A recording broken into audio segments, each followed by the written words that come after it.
O assunto de hoje, ele é muito sério e complicado. Eu já fui muito confrontado nesta área, mas hoje eu mudei completamente o meu comportamento pela graça que já me empoderou. Eu já presenciei mais de 700 casamentos em minha história. Eu faço a arte de eternizar sonhos em forma de fotos e filme. Cada história mais emocionante que a outra, mas infelizmente nem todas têm um final feliz. Você já parou para pensar que você pode estar vivendo na rebeldia todos os dias? Pois o nosso assunto de hoje é sobre divórcio. Se eu creio que Jesus morreu por mim naquela cruz, me livrando de todo o meu pecado, de toda a minha dívida, de toda a minha depressão, de toda a minha rejeição, de toda a minha angústia, porque não crê que a graça de Jesus Cristo, ela me empodera também a não pedir o divórcio. Mas para isso eu preciso entender como foi o princípio de todas as coisas. Pois a família foi idealizada e instituída por Deus antes de toda a criação.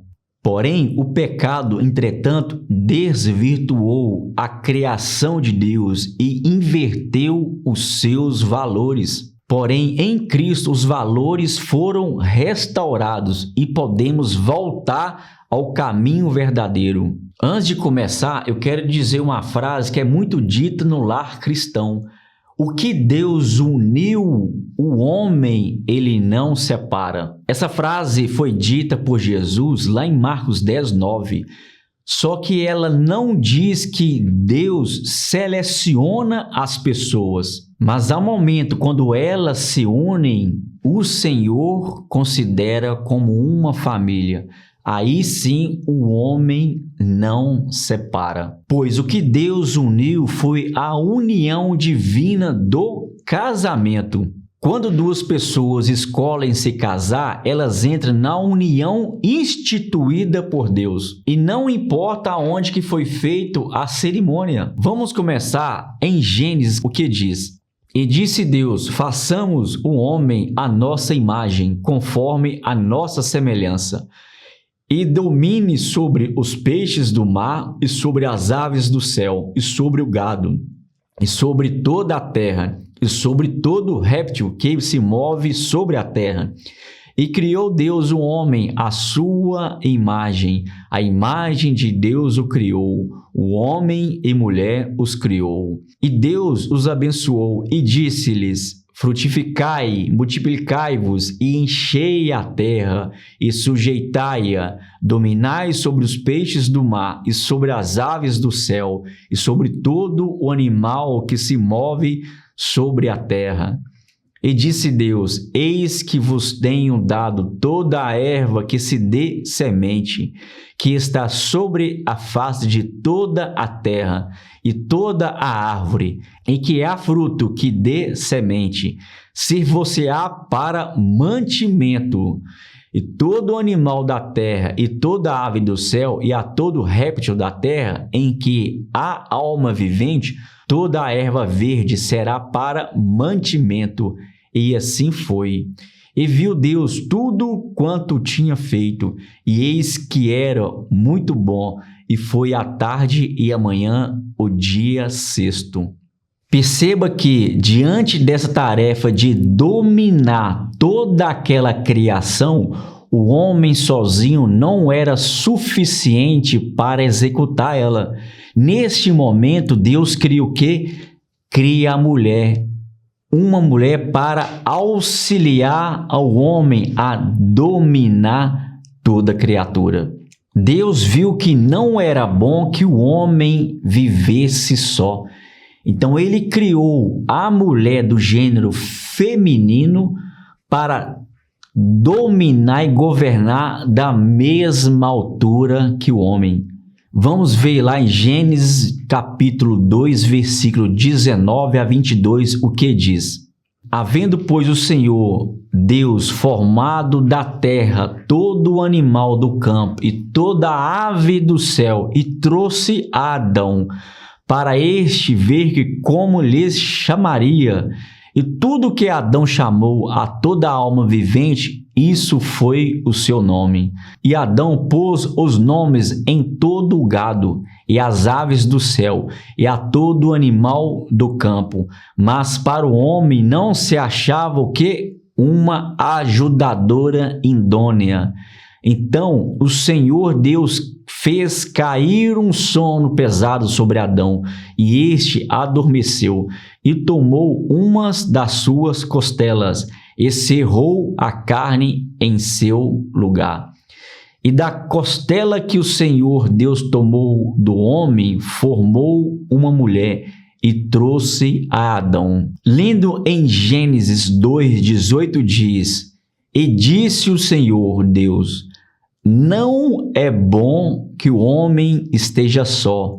Far-lhe-ei uma ajudadora idônea para ele. Veja que aquela auxiliadora é aquela que auxilia, é aquela que presta uma assistência. Em Salmos 46, versículo 1, diz que Deus é o nosso refúgio e fortaleza, bem presente na angústia.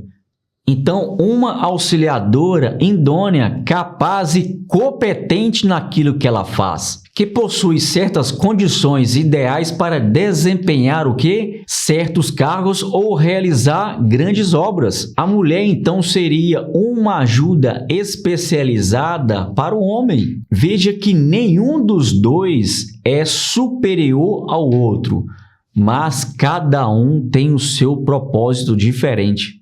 Você vê que o homem vai dominar, vai cultivar e a mulher vai dar o seu apoio. Então a mulher não é mais inferior do que o homem e nem o homem é mais inferior do que a mulher.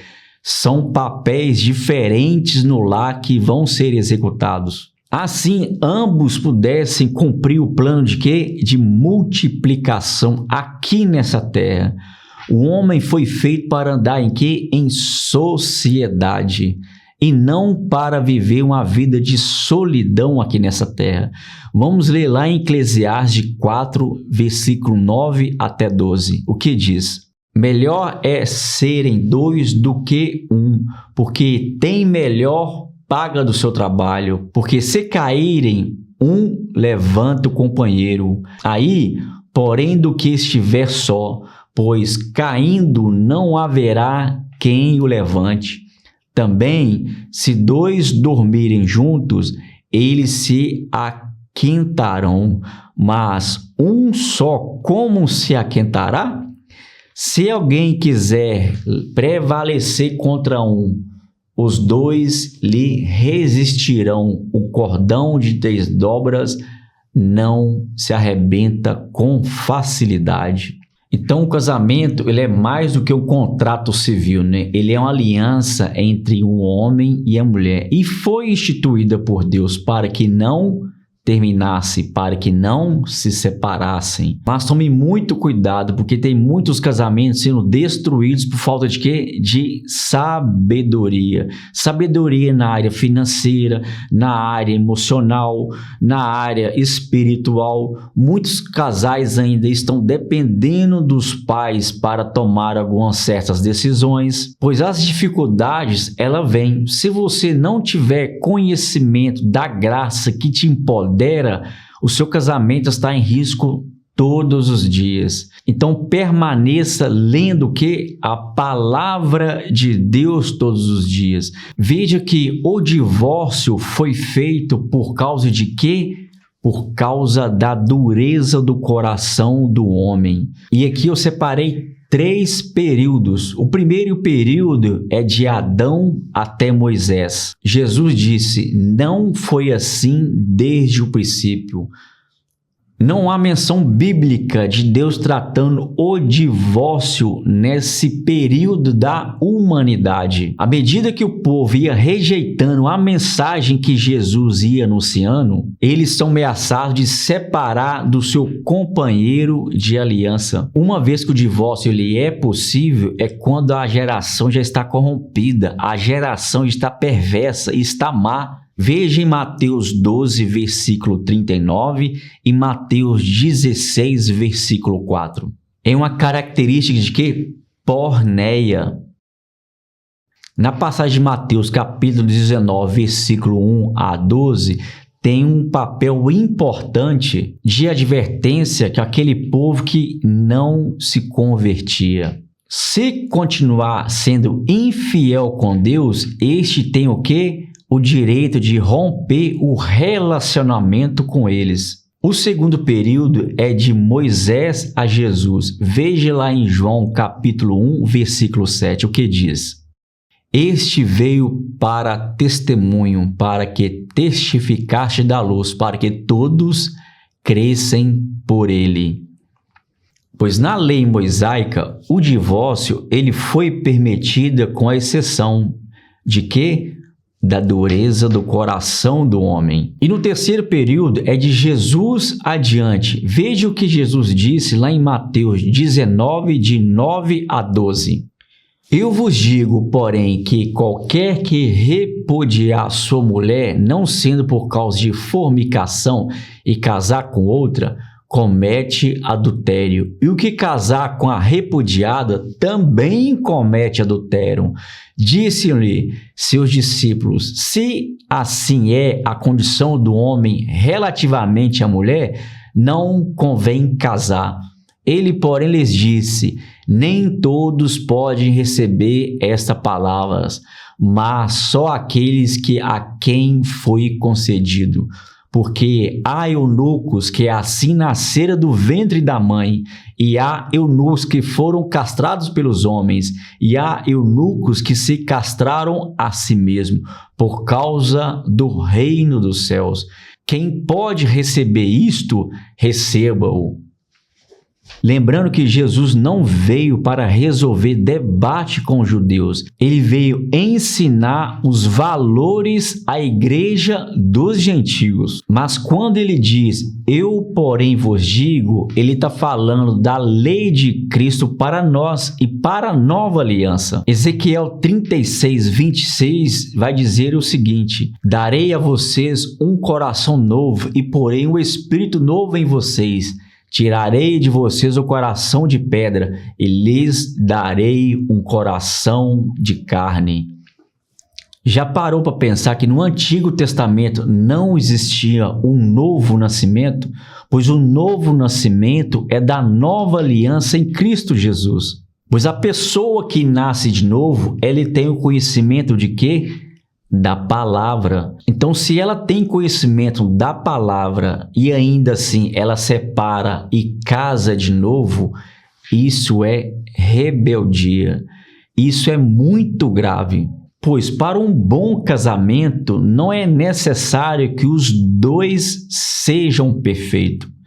Eles vão buscar a perfeição em Cristo Jesus e na palavra dele. É preciso apenas o quê? Que os dois se empenham para buscar essa perfeição no relacionamento. Então, enquanto o marido viver aqui nessa terra, ela está ligada na lei do marido. E se ela casar novamente, ela está vivendo o quê? Em adultério. Só que essa palavra serve para o homem e para a mulher. Leia lá em Romanos capítulo 7, versículo de 2 a 3. Isso mostra que a separação não deixa os dois livres para um novo casamento, pois essa aliança só termina quando existir a morte. Deus não tem um culpado por um inocente. Veja lá em Êxodo capítulo 34, versículo 7, Números capítulo 14, versículo 18 e Naum capítulo 1, versículo 3.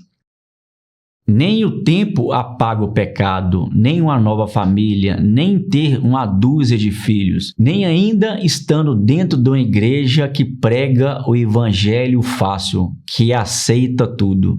Portanto, não existe ex-marido e nem ex-mulher, porque eles estão ligados enquanto viverem nesta terra. O casamento, então, é uma aliança de quê? Fidelidade. Então, é dever de cada um avivar e fazer o quê? A sua parte no relacionamento. Pois Deus é um Deus de aliança, mesmo passando milhares de anos, A aliança que Deus fez conosco, ela continua. Ele quer que vivamos da mesma maneira, cumprindo com a aliança que fizemos até que o cônjuge esteja vivo. Então não permita que a palavra de Deus entre no seu ouvido e sai no outro.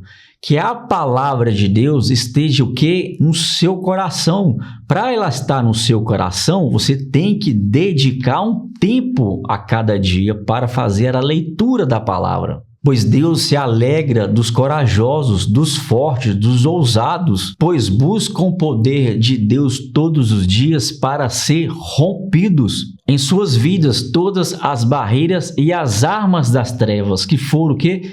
Construídas no seu coração. Deus tem chamado e despertado para que não ficamos confortável com essa situação, pois só conseguimos avançar e ter mudanças quando fizermos a palavra habitar em nossos corações, pois só no Senhor que vamos ser transformados da velha natureza para a nova natureza. O casamento ele deve ser honrado por todos, um leito conjugal conservado puro. Então, a partir de agora, você aprendeu e arrependeu, não vai mais viver no tempo de quê? Da ignorância, pois essa palavra te trouxe luz. Não banaliza algo que é tão sério e tão sagrado que é o casamento.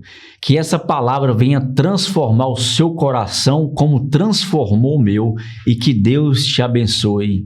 Amém?